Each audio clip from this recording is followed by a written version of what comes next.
Shalom saudara-saudara yang dikasihi oleh Tuhan. Kita bersyukur bahwa Tuhan Yesus, Dia telah bangkit dari antara orang mati. Melalui semuanya itu, kita mendapat pesan yang sangat kuat bahwa manusia akhirnya bukan pada kematian, tetapi ada kekekalan setelah kematian. Dan kita bersyukur karena Tuhan Yesus bangkit, maka kita punya pengharapan bahwa kebinasaan telah dikalahkan oleh kebangkitan dari Tuhan Yesus. Sehingga kita yang percaya kepadanya, kita adalah orang-orang yang menang atas kematian itu. Sehingga kita bisa hidup di dalam Tuhan. Puji Tuhan. Salam jumpa dalam program Tuhan adalah Gembalaku. Bukti dan bukti itulah yang mungkin seringkali kita dengar dari orang-orang lain tentang kebangkitan dari Tuhan Yesus. Apa buktinya? Saudara, bukti kebangkitan Tuhan Yesus saat ini terdapat di dalam tulisan saksi mata, yaitu tulisan daripada murid-murid Tuhan Yesus, yakni yang ada di dalam perjanjian baru atau Injil. Saudara, apakah Injil dapat dipercaya? Yaitu Matius, Markus, Lukas, dan Yohanes. Saudara, tentunya pertanyaan ini memerlukan bukti secara historis dan arkeologis. Saudara, pertama, ketika kita membaca Injil, kita perlu membaca Injil baik-baik. Apakah kesan kita ketika kita membaca Injil yang mengisahkan Tuhan Yesus? Apakah ada tanda-tanda ketidaktulusan dalam mengisahkannya? Mungkin pertanyaan yang timbul dari banyak orang adalah mengapa ada perbedaan-perbedaan tertentu di dalam keempat Injil, di dalam mengisahkannya. Saudara, sesungguhnya perbedaan itu memberitakan satu hal, bahwa mereka di dalam mengisahkan ulang, tidak ada rekayasa atau tidak adanya kong kali kong satu sama lain. Saudara, bukankah jikalau seorang ingin mengelabui orang lain, maka mereka bekerja sama begitu rupa supaya semuanya sama, sehingga orang tidak melihat bahwa seseorang itu mengelabui. Tetapi saudara, Matius, Markus, Lukas, dan Yohanes memang tidak bermaksud demikian. Dia bermaksud menceritakan apa adanya, apa yang mereka saksikan. Saudara, perbedaan di dalam mengisahkan apa yang disaksikan merupakan hal yang wajar, saudara. Apa yang mereka lihat, itulah yang mereka tulis. Namun, perhatikan bahwa mereka memberikan pesan yang sama tentang siapakah Yesus. Yang kedua, tidak ada naskah kuno yang dapat dibandingkan dengan naskah kuno Alkitab, baik Perjanjian Lama maupun Perjanjian Baru. Di dalam penemuan naskah salinannya yang begitu banyak, saudara, ribuan, puluhan ribu. Belum lagi Injil ini juga banyak dikutip oleh bapak-bapak gereja di abad kedua dalam tulisan-tulisannya di abad kedua itu, yang mengkonfirmasi bahwa tulisan-tulisan itu sudah beredar di abad pertama dan sudah dikenal oleh masyarakat luas. Karena itulah dikutip oleh bapak-bapak gereja. Yang ketiga, saudara, dengan sirkulasi tulisan-tulisan itu di abad pertama sudah dikenal, maka saudara-saudara mengkonfirmasi akan kebenaran tulisan sejarah itu. Karena pada abad pertama, saksi mata masih banyak yang hidup. Saudara, tidak cukupkah bukti yang seperti ini? Saudara, tidak ada bukti historis apapun di dunia ini yang terkait dengan catatan kuno yang selengkap Injil. Saudara, mari kita membaca Lukas pasal 24 ayat 36 sampai 53. Dan sementara mereka bercakap-cakap tentang hal-hal itu, Yesus tiba-tiba berdiri di tengah-tengah mereka dan berkata kepada mereka, "Damai sejahtera bagi kamu." Mereka terkejut dan takut dan menyangka bahwa mereka melihat hantu. Akan tetapi ia berkata kepada mereka, Mengapa kamu terkejut dan apa sebabnya timbul keraguan-raguan di dalam hati kamu? Lihatlah tanganku dan kakiku, aku sendirilah ini. Rabalah aku dan lihatlah, karena hantu tidak ada daging dan tulangnya, seperti yang kamu lihat ada padaku. Sambil berkata demikian, ia memperlihatkan tangan dan kakinya kepada mereka. Dan ketika mereka belum percaya karena girangnya dan masih heran, berkatalah ia kepada mereka, adakah padamu makanan di sini? Lalu mereka memberikan kepadanya sepotong ikan goreng. Ia mengambilnya dan memakannya di depan mata mereka.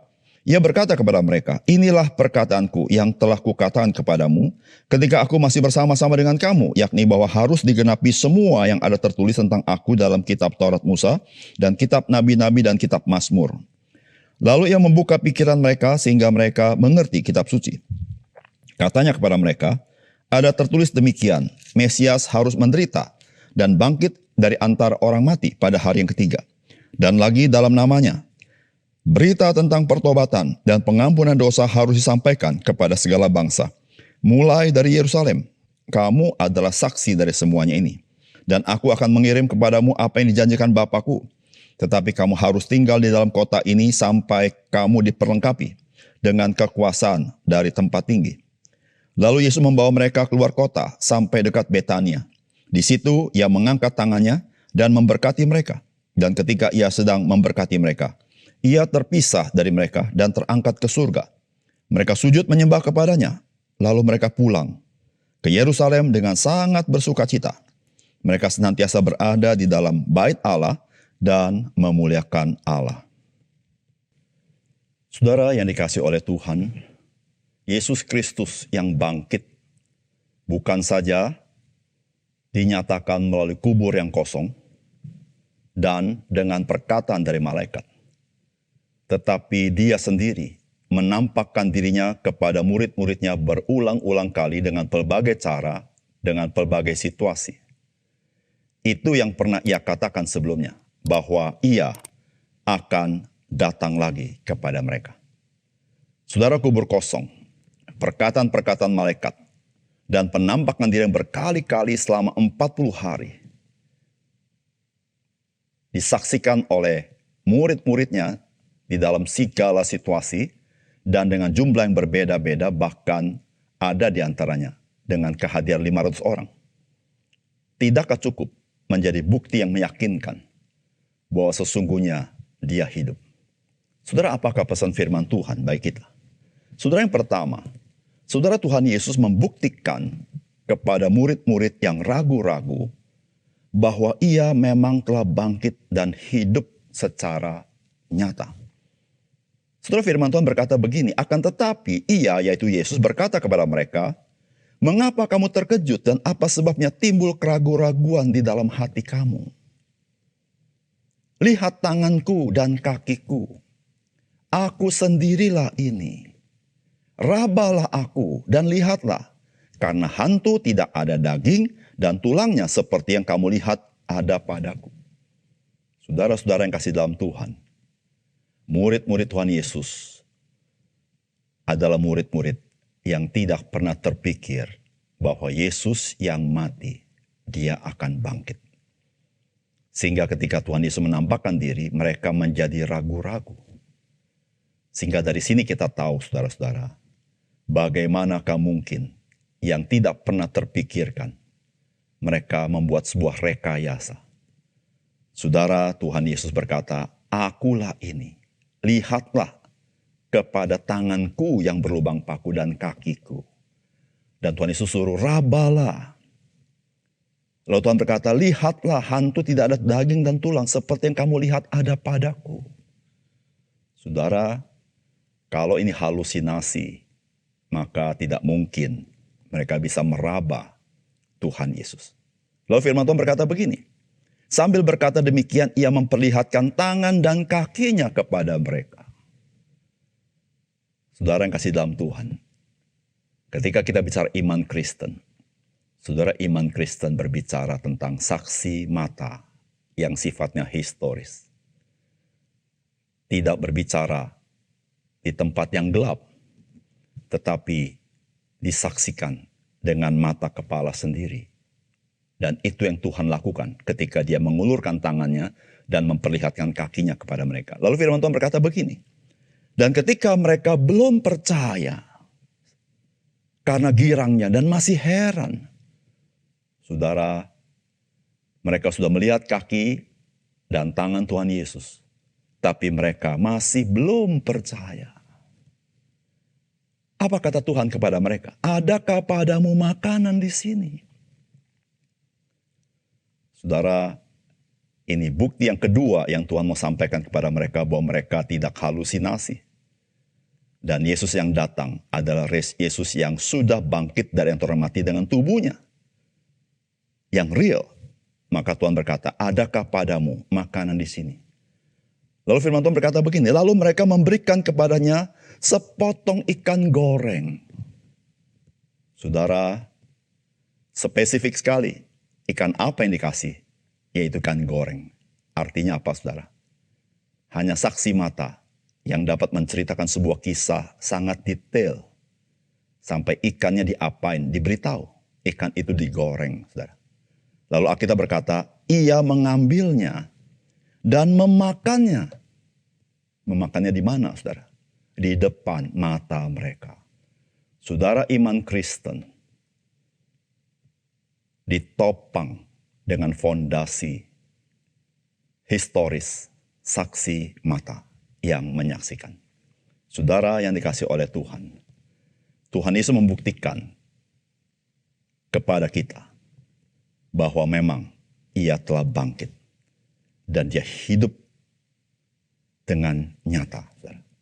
Saudara yang kasih dalam Tuhan, melalui kebangkitan Tuhan Yesus, saudara yang percaya kepadanya, kita yang percaya kepadanya, saudara, kita mengalami kuasa kebangkitan itu yang menghidupkan rohani kita sehingga mata rohani kita celing. Dan satu kali nanti kita pun akan mengalami menjadi serupa dengan dia. Di situ dikatakan oleh firman Tuhan bahwa jerih payahmu di dalam Tuhan tidak pernah sia-sia. Oleh karena itu saudara yang kasih dalam Tuhan, tidak ada seorang pun di dalam dunia ini yang mengalami kebangkitan seperti Tuhan Yesus. Tidak seorang nabi pun, tidak seorang imam pun, tidak seorang tokoh agama pun, dan lain sebagainya. Satu-satunya adalah Yesus Kristus. Karena Yesus berjanji, jikalau engkau percaya, engkau mengalami hidup dan mengalami kebangkitan yang mengalami kemuliaan Tuhan. Mari saudara buka hati kepadanya. Yang kedua, saudara, firman Tuhan hari ini memberitahukan kepada kita, kematian dan kebangkitan Tuhan Yesus bukan dimaksudkan sebagai salah satu peristiwa yang sensasional di sejarah manusia. Tetapi kematian dan kebangkitan Tuhan Yesus adalah jalan pengampunan dosa bagi umat manusia. Dan sesuai dengan apa yang tertulis di dalam Alkitab. Saudara, firman Tuhan berkata begini. Ia berkata kepada mereka, ini perkataanku yang telah kukatakan kepadamu. Saudara, Tuhan Yesus tidak ujuk-ujuk menceritakan sesuatu yang tidak pernah mereka dengar. Tapi Tuhan sudah mengatakannya. Ketika aku masih bersama-sama dengan kamu, kata Tuhan. Yakni bahwa harus digenapi semua yang ada tertulis tentang aku dalam kitab Taurat Musa dan kitab Nabi-Nabi dan kitab Mazmur. Saudara, kitab Taurat Musa sebagaimana yang kita pegang hari ini. Kitab Nabi-Nabi sebagaimana yang kita pegang hari ini. Kitab Mazmur sebagaimana yang kita pegang hari ini. Sebagaimana Yesus berkata kitab Taurat Musa dan kitab Nabi dan kitab Mazmur pada waktu itu adalah kitab Taurat Musa, kitab Nabi-Nabi dan kitab Mazmur yang dipegang oleh para nabi dalam perjanjian lama. Itulah yang digenapi. Ayat 45 berkata, lalu ia membuka pikiran mereka sehingga mereka mengerti kitab suci. Katanya kepada mereka, ada tertulis demikian. Mesias harus menderita dan bangkit dari antara orang mati pada hari yang ketiga. Dan lagi dalam namanya, berita tentang pertobatan dan pengampunan dosa harus disampaikan kepada segala bangsa mulai dari Yerusalem. Kamu adalah saksi dari semuanya ini. Saudara yang kasih dalam Tuhan, kebangkitan Tuhan Yesus dari antara orang mati bukanlah sebuah atraksi yang sensasional supaya manusia itu terkagum-kagum. Bukan. Tetapi apa yang dia perbuat adalah demi saudara dan demi saya. Supaya saudara dan saya boleh diampuni dosanya. Saudara, jikalau Yesus Kristus hanya mati dan tidak pernah bangkit, artinya dia termasuk orang yang dicengkram oleh kebinasan itu. Maka dia tidak sanggup memberikan pengampunan kepada saudara dan saya. Sebagaimana para nabi, para imam, tokoh agama yang mati tidak pernah bisa menanggung dosa kita. Karena kematian dia itulah. Dia tidak bisa bangkit kembali melalui kekuatan diri. Karena dia cengkram oleh kebinasaan. Kuasa maut. Tetapi saudara, berbeda dengan Tuhan Yesus. Dia mengalahkan kuasa maut. Dengan kuasa sendiri dia bangkit dari antara mati. Karena dia adalah anak Allah itu sendiri. Saudara, apa yang dia perbuat? Dia perbuat untuk engkau dan saya. Supaya engkau dan saya mengalami pengampunan dosa. Dan engkau dan saya rohani bisa dihidupkan. Engkau dan saya boleh memiliki hubungan relasi dengan Bapa di surga. Engkau dan saya satu kali nanti boleh dibangkitkan dan mengalami kemuliaan bersama-sama dengan Tuhan. Saudara dikasih oleh Tuhan. Kebangkitan Tuhan Yesus bukan sekedar sebuah peristiwa dalam sejarah yang masa lalu. Tetapi kebangkitan Tuhan Yesus melaluinya. Maka setiap kita sampai nanti akhir zaman yang percaya kepadanya, kita boleh mengalami hidup yang baru. Yaitu hidup rohani. Kita mengalami hidup yang baru. Yaitu hidup yang berlimpahan. Kita mengalami hidup yang baru. Yaitu hidup yang kekal. Kita mengalami hidup yang baru. Yaitu satu kali kita akan dibangkitkan. Sebagaimana Kristus bangkit dari antara mati. Saudara yang kasih dalam Tuhan, betapa berharganya apa yang diperbuat kepada kita. Sungguh sayang sekali. Jikalau kita sudah tahu begitu kuat buktinya. Dan kita tahu betapa penting mengenal Yesus. Namun, kita tetap tidak percaya. Kita menjadi orang yang sudah dipastikan binasa. Karena tidak menerima akan kasih Tuhan. Mari kita berdoa. Bapa kami di surga, kami berterima kasih untuk firman Tuhan. Kami bersyukur akan Injil yang merupakan kuasa Allah yang menyelamatkan itu. Karena di dalamnya tidak main-main. Karena anak Allah itu, dia mengorbankan dirinya ketika datang sebagai manusia. Namun dia bangkit dan dia memberitahukan, dia tidak pernah bisa dikalahkan oleh maut. Dia mati untuk menggantikan kami orang berdosa. Supaya keadilan Allah digenapi di dalam dirinya. Dan dia bangkit supaya dia juga membangkitkan rohani kami. Dan satu kali nanti kami akan dibangkitkan mendapat kemuliaan bersama-sama dengan Engkau. Tuhan, terima kasih. Tuhan sendiri menyatakan, membuktikan dirimu bahwa memang Engkau bangkit dan hidup. Meskipun murid-murid tidak percaya, tetapi Engkau berkali-kali, berulang-ulang kali menampakkan diri untuk mengkonfirmasi kubur kosong dan perkataan malaikat. Memang sesungguhnya Engkau bangkit. Sebagaimana Engkau pernah memberitahukan kepada murid-murid sebelumnya. Terima kasih untuk firman-Mu Tuhan. Dalam nama Tuhan Yesus kami berdoa. Amin.